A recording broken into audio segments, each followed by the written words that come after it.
L'entonnoir de cuir de Sir Arthur Conan Doyle.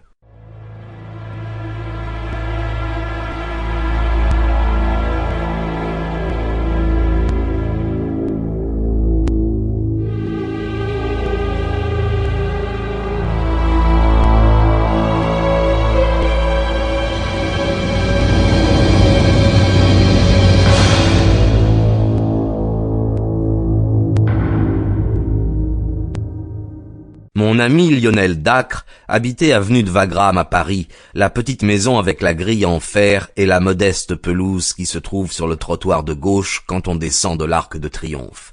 Je suppose qu'elle existait bien avant la construction de l'avenue, car il y avait de la mousse sur ces tuiles grises, et les murs étaient moisis, décolorés. De la rue, elle paraissait petite, 5 fenêtres de façade, si je me rappelle bien, mais elle se prolongeait derrière par une longue salle où Dacre avait aménagé sa collection de livres d'occultisme et rassemblé les bibelots ou les objets curieux qui étaient sa marotte et qui divertissaient ses amis. Riche, raffiné, excentrique, il avait consacré une partie de sa vie et de sa fortune à réunir une collection privée unique d'ouvrages sur le Talmud, la Kabbale et la magie, dont beaucoup étaient rares et d'un grand prix. Ses goûts l'inclinaient vers le merveilleux et l'extraordinaire.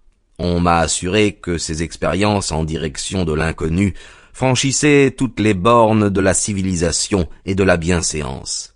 À ses amis anglais, il n'en soufflait mot, mais un Français qui partageait ses penchants m'a affirmé que les pires excès des messes noires avaient été perpétrés dans cette grande salle garnie de livres et de vitrines.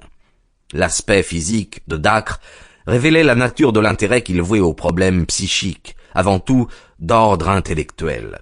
Son visage lourd n'avait rien d'un ascète, mais son crâne énorme, en forme de dôme, qui se dressait parmi les mèches rares de ses cheveux comme un pic au-dessus d'un bois de sapin, indiquait une puissance mentale considérable. Ses connaissances étaient plus grandes que sa sagesse, et ses facultés nettement supérieures à son caractère. Ses petits yeux clairs, profondément enfoncés dans sa figure charnue, pétillaient d'intelligence et d'une curiosité jamais assouvie. Mais c'étaient les yeux d'un sensuel et d'un égocentriste. En voilà assez sur son compte, car il est mort aujourd'hui, le pauvre diable. Mort au moment précis où il était persuadé qu'il avait enfin découvert l'élixir de vie. D'ailleurs, mon propos n'est pas de vous entretenir de son tempérament complexe. Je voudrais vous Sample complete. Ready to continue?